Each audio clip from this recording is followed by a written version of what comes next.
झारखंड के चाईबासा में छिपे नक्सलियों के खिलाफ पुलिस बड़े पैमाने पर अभियान चला रही है, लेकिन नक्सली उस इलाके की बजाय लातेहार जैसे इलाके में एक्टिव होते नजर आ रहे हैं। लातेहार में गाड़ियों में आग लगी और हत्या की घटना के बाद झारखंड पुलिस ने लातेहार में ऐसी वारदात को रोकने के लिए स्ट्रेटजी तैयार की है। झारखंड पुलिस का दावा है कि राज्य में 95% नक्सलियों का सफाया हो गया है। 5% नक्सली चाईबासा के सारंडा में छुपे हुए हैं। बरसात से पहले उनका भी खात्मा हो जाएगा। लेकिन दूसरी तरफ राज्य में यह देखा जा रहा है कि नक्सली सारंडा छोड़ लातेहार जैसे इलाके में एक्टिव होते नजर आ रहे हैं। हालांकि राज्य के डीजीपी अनुराग गुप्ता ने वरीय पुलिस पदाधिकारी के साथ बैठक कर कड़े कार्रवाई के निर्देश दिए हैं। डीजीपी ने कहा है कि इस घटना में स्प्रिंटर ग्रुप का हाथ है।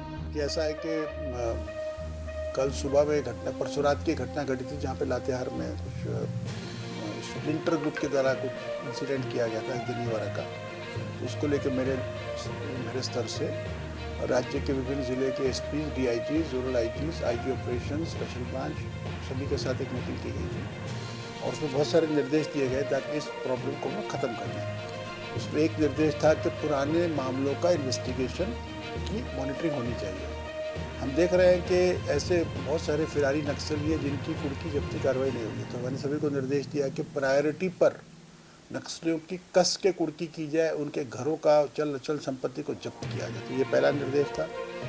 दूसरा, मैं देख रहा हूँ कि बहुत सारे ठेकेदारों को रैंसम कॉल्स आती है और कभी कभी ये लोग थाने पर जाते हैं पर उनकी सुनवाई नहीं होती है या कम से कम विधिवत कार्रवाई नहीं होती। मैंने सख्त निर्देश दिया है कि जब भी किसी थाने में रैंसम कॉल की सूचना मिलती है तो तुरंत एफआईआर होनी चाहिए और यथासंभव ये एफआईआर ठेकेदार के बंदे के बयान पर नहीं बल्कि पुलिस अफसर को खुद अपने बयान पे करनी चाहिए, क्योंकि यदि किसी कॉन्ट्रैक्टर के बयान पर ये एफआईआर होती है तो फिर भविष्य में वो टारगेट बन सकता है। दूसरा मैंने ये दिया है। तीसरा मैंने निर्देश दिया है कि सभी ठेकेदारों को के साथ आप एक मंथली या वीकली मीटिंग कीजिए और उन लोगों से जानकारियां प्राप्त कीजिए कि कहाँ कहाँ पर उनको व्यवधान किन किन व्यक्तियों के द्वारा किए जा रहे हैं। जैसे उदाहरण के लिए मुझे अभी लोहरदगा से ट्रक ओनर्स एसोसिएशन के लोग बता रहे थे कि जब ये हिंडाल्को का ट्रक का वो एल्यूमिनियम और का जो मूवमेंट करते हैं तो कुछ लोग गाँव में बैठ जाते हैं और नाजायज़ डिमांड करते हैं।